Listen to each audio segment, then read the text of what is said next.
Welcome to American Black Journal. I'm Stephen Henderson. My guest today made history as the running mate for Michigan's newly elected governor, Gretchen Whitmer. Garlin Gilchrist becomes the first African-American to serve as the state's lieutenant governor. He's a native Detroiter who became the city's first ever director of innovation and emerging technology. Now he'll be tasked with moving state government fully into the 21st century. I'm pleased to have Lieutenant Governor-elect Garlin Gilchrist here on American Black Journal. Welcome to the show. Stephen, thank you so much for having me. Yeah, so we have to start with congratulations. I haven't seen you since the election in November. I remember when you were first starting to run for city clerk, we were talking about sort of the idea of, a campaign and this sort of opening yourself up to people and to voters. I'm really curious, when you got to election day this year, what it felt like.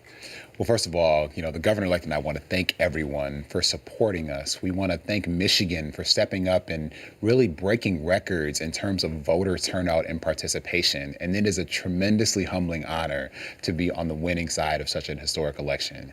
And yes, it is also an honor to be the first Black lieutenant governor of Michigan, the first Detroiter to serve in this important position. And it's an important thing for our administration to have our whole team be reflective of everyone in the state of Michigan, for people to look at the government and look at our leadership and know that they can see themselves, that kids can see themselves in our leadership. It's a great opportunity, and we're going to work really hard to match that. I went back and looked. The last person to be elected to either the governorship or the lieutenant governorship from the city of Detroit was George Romney. Right. That's a long time ago.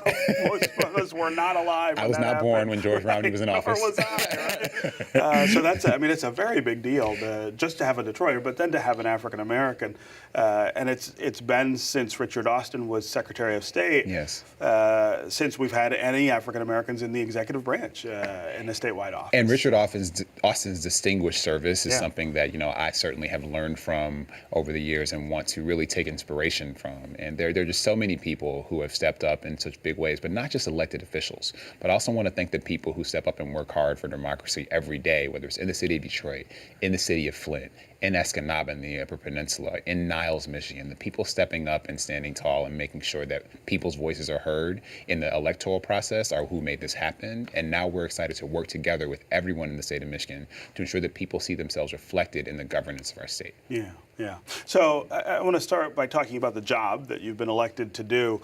And let's start by looking at the last two people to do that job. Brian Calley is somebody who had legislative experience and sort of knew the players in Lansing.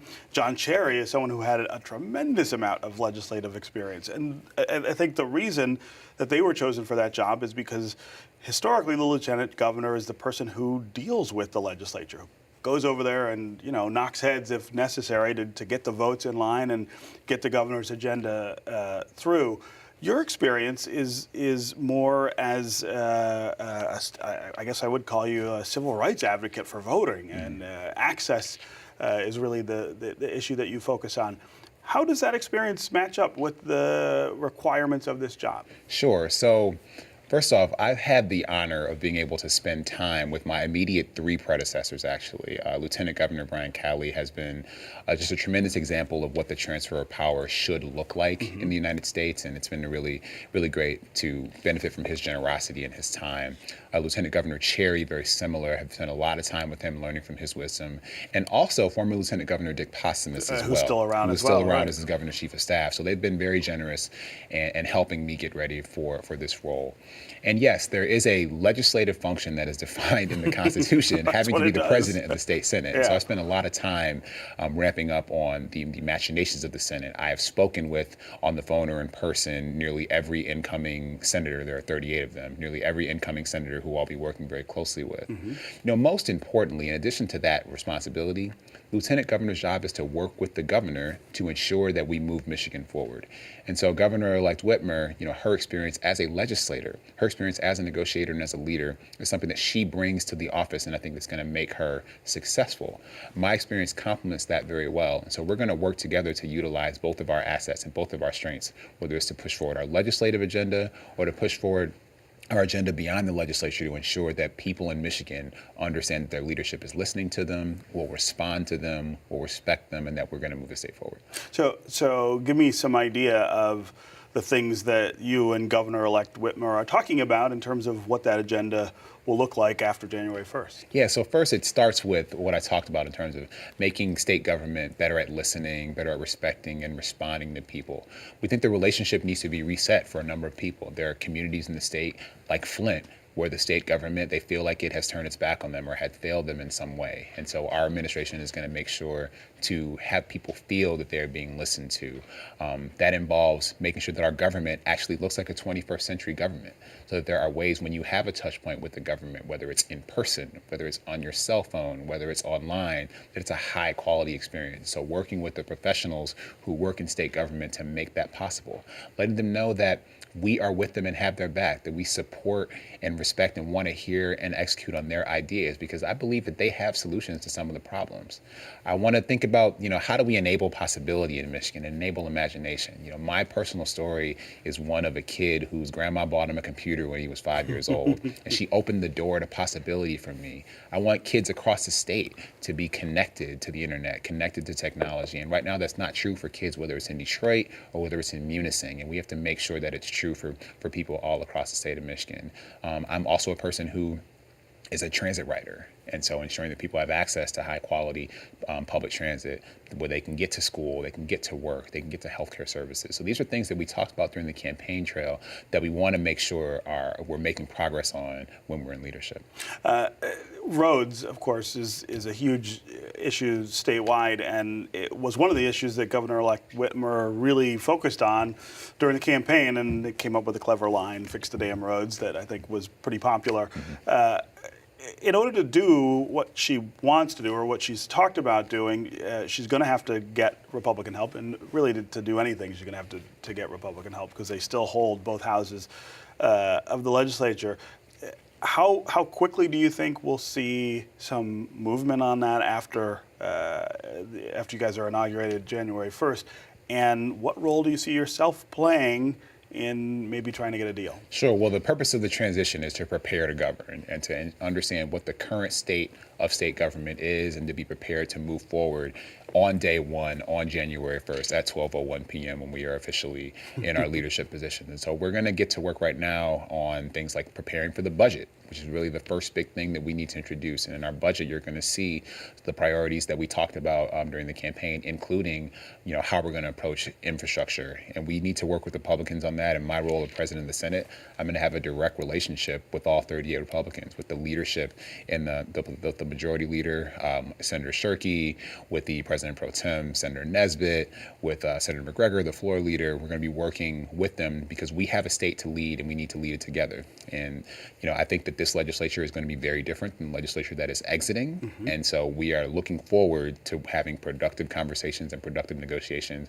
And the governor-elect and I are going to be very active in those negotiations. As you mentioned, a lot of your background is in technology and using technology to increase voter access, make sure that people's voting rights are respected. Look through that lens at Michigan right now and talk about, I don't know, what might be on your mind as you go into a leadership position. Well, there are a lot of opportunities to make it easier to vote, and the voters of Michigan spoke, I think, very loudly by passing proposals 2 and 3, changing the way that we draw political boundaries, and also just making it easier for people to have access to the ballot box. And so we want to build on the will of the voters by implementing those new pieces of law in as expedient and responsible way as possible. I also think there are some big opportunities for the Secretary of State as well, the incoming Secretary of State-elect Jocelyn Benson, who I think has some good ideas about how to make voting process, how to make it better, how to make it more trustworthy and more accessible. And I think technology is going to play a role in that. And so I certainly want to be helpful to making it easy for people in Michigan to vote. What did you make of the lame duck activity that was aimed at those provisions in Prop 3 that were supposed to make it easier for people to vote, make it more universal? Did that concern you, or is that stuff that you think you'll have to address once you're in the lieutenant governor's office? Well, it's certainly disappointing to see, very direct attempts to undermine the will of the voters, to undermine the authority of the incoming administration. And so that's very unfortunate. And we think the legislature was irresponsible in choosing to do that. But we are obviously monitoring the situations very closely, and we will know very soon what will be law and what will not. And we're preparing to work with whatever the law is on day one of January 1st. And it will be a very different legislature after the 1st. You know, Democrats made gains in both the Senate and the House, and the dynamics of the negotiations going forward, I think, will be very different. And we think that they can be productive. And You've also got just this tremendous turnover because of term limits that brings new faces, right, even though they will still be majority Republican. It's people who haven't been there before. And I will say, in my conversations that I've had, particularly with the senators who are incoming, you know, they understand that we have a state to lead together. And, you know, this is what the people of Michigan spoke when they voted in who they voted in, and now they expect us to work together, and I'm certainly excited to do that. Yeah. Let's talk a little about Detroit. As we said, you're the first Detroiter to be part of the governor's mansion, the gubernatorial team since George Romney, which, again, every time you say that, it's like it's talking about a prehistoric era almost. What kinds of things do you think you bring to the conversations in Lansing about Detroit and Flint and the other cities in the state that will look different from your predecessors? Well, first, I want to say the presence is important, and so, you know, I will have an office in the city of Detroit that will be an active one and will be a responsive one. And so, you know, we have offices right there on West Grand Boulevard, and we expect people to be able to interact with us and engage with our administration there. So that's one thing, just being present and being accessible is important to our administration. It's what we campaigned on, and we want to govern in an accessible way also. And I think just the perspective and life experience, you know, as a person who's a transit rider, as a person who has worked and worshiped in the city, as a person who just has been in conversation and relationship with people from all different walks of life, as a person who cares very deeply about the challenges of poverty and lack of affordable housing and how that acutely impacts people in city centers, talking about that with our colleagues who live in different parts of the state, connecting those challenges to how poverty looks in rural parts of our state as well, and understanding that we can come together, connecting these challenges of lack of access to information and to the internet, which impacts the Upper Peninsula almost as acutely as it impacts the east side of Detroit. Making those connections and trying to sort of use the experience of my peers, of fellow Detroiters, and bringing that presence into those conversations, I believe adds a different dynamic to what's going to come out of those negotiations and conversations. So I'm excited about that. Have you gotten any sense so far in your interactions with legislators about the possibilities there? I have long thought that the Democratic Party in particular has had an opportunity to bridge the gap between urban centers where you have high poverty and rural places where you have similar high poverty, but that it looks very different. But that's a commonality that you would think it would be easier to bridge. Do you get any feedback from outstate legislators so far that suggests that's possible? Well, I certainly think it's possible, and we're going to try to push hard to find common ground and find commonalities and find shared human experiences, because I think that's the foundation of great negotiation and of ultimately good policy that works for people across the state. I understand that this is a statewide office, but we are a state where individual people in different parts of the state have very different experiences. But if we can connect on the parts of those experiences that are shared, we have a big opportunity to move things forward for everybody. And so I'm going to be, unapologetic in talking about not only my experience, but the experience of people whom I'm connected to. And I know that my fellow colleagues and legislators, they're going to be doing the same thing. And I think we're going to uncover a lot of opportunities. So I'm optimistic. I also want to talk about race because you're the first African American to be elected to the lieutenant governorship, and again, the first African American elected to an executive branch statewide position here since Richard Austin. When you think about the ways in which state policy impacts African Americans differently, you think about cities like Detroit and Flint. You think about all the things that we've been talking about for a long time that don't work for us in cities like this. What would you like to do about that? Well, first, there needs to be just a recognition from the government that that's true. Well, and sometimes that's a there's tough been thing too, denial. right? There's been denial about that in places. And like on the campaign trail, for example, we talked a lot about the fact that in the issue of education, the fact that research shows that you need to spend more to educate children and people in areas where there is high poverty, and the way that we fund education hasn't always reflected that in the state of Michigan. So one of the proposals that we're going to be working on with our education leaders in the state and with legislators is to get to a place where we are equitably funding education, and that's something that will have direct impact in places where there are persistent poverty. And in a lot of places where there are persistent poverty in Michigan, a lot of people of color live. A lot of black people live, Flint, Saginaw, Benton Harbor. And so we want to work hard to ensure that policy is responsive to people's needs, because that's the purpose of policy, to get things done for people. And that policy, in order to be truly responsive, has to recognize that race is a factor, that socioeconomic status is a factor, that level of education is a factor, that health and access and disabilities and all these are factors, and the policy that's robust needs to understand that and respond to that. You know, you hinted at this earlier, that there's been this trust that's been broken with people in some places in the state, and Flint, I think, comes to people's minds first, and there's a racial dimension to that I think, as always, aggravates the efforts to move forward or to fix what got broken. Talk about how this administration might approach that fact of the Flint crisis, not the pipe replacement and the sort of practical end of it, but that trust end of it differently than the current administration. Well, it starts with presence. You know, during the campaign, on the first day of campaign season, which is typically that day after Labor Day, I was there in Flint with Mayor Weaver and other officials at 7 a.m. that morning, welcoming Flint families to their first day of school. We went to an elementary school, a middle school, a high school, and an early childhood center. And presence is important. Presence is how you build relationship.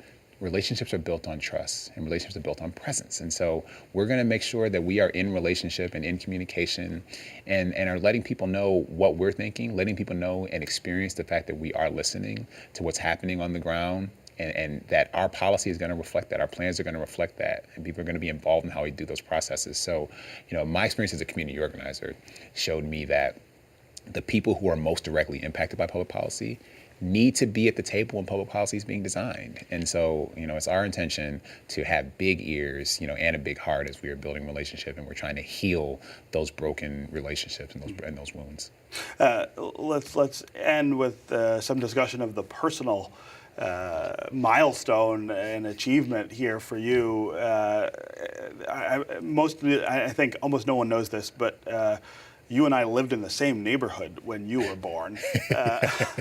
So in a way, I've known you for a really, really long time. But I know a lot about your career as well. Talk about the sort of feeling that accompanies this moment. It is incredibly humbling. I mean, you know, public service is a privilege bestowed upon people by voters, and so I approach this from just in awe of the possibility and the opportunity, and thankful and in eternal gratitude for people for stepping up and for working hard and creating this possibility for someone like me, for a kid who was just like a skinny kid who lived on Wood Circle, who had the opportunity now to serve not just the people of Detroit, not just the people of Wayne County, but the people of the 10th largest state in the country. And I'm proud to step into that role alongside other history makers across the country. You know, the role of Lieutenant Governor is one where we're seeing Black people step into across the country. We have 5 Black lieutenant governors in New Jersey, New Jersey, Virginia, Wisconsin, and in Illinois all have Black lieutenant governors in addition to Michigan. And that's really, I think, a testament to the communities wanting to see themselves reflected in leadership. And I'm humbled that people in Michigan asked me to step up and play that role. And I'm humbled to do that alongside Governor-elect Gretchen Whitmer. So who will be with you on stage on January 1st when you take the oath? So my wife and children will be up there on the dais, right. And It's going to be chilly, so they'll be layered up. but Let's just hope it doesn't snow. It's all. I mean, it's all about family. I'm a father and a husband first, and in my story, I left Michigan after college because I felt that I needed to go somewhere else to be the professional I wanted to be. If we are successful, we are laying the foundation so that my 5-year-old kindergartners, when they come of age, they will know, not just feel, but know that whoever they want to be, whatever they want to pursue, that's possible in Michigan. If they want to be an engineer, an aviator, an artist, an architect, a dancer, whatever they want to be, that can be possible in Michigan, that there'll be a path for it in Michigan. And that's the foundation we have to lay, and that's why we're here. And I'm just excited to do that. Well, congratulations again, and we'll get you back in here after you guys get to work, and I'm sure there will be a lot of fireworks. Absolutely. Thank you so much for having me, Steve. Thanks for being here.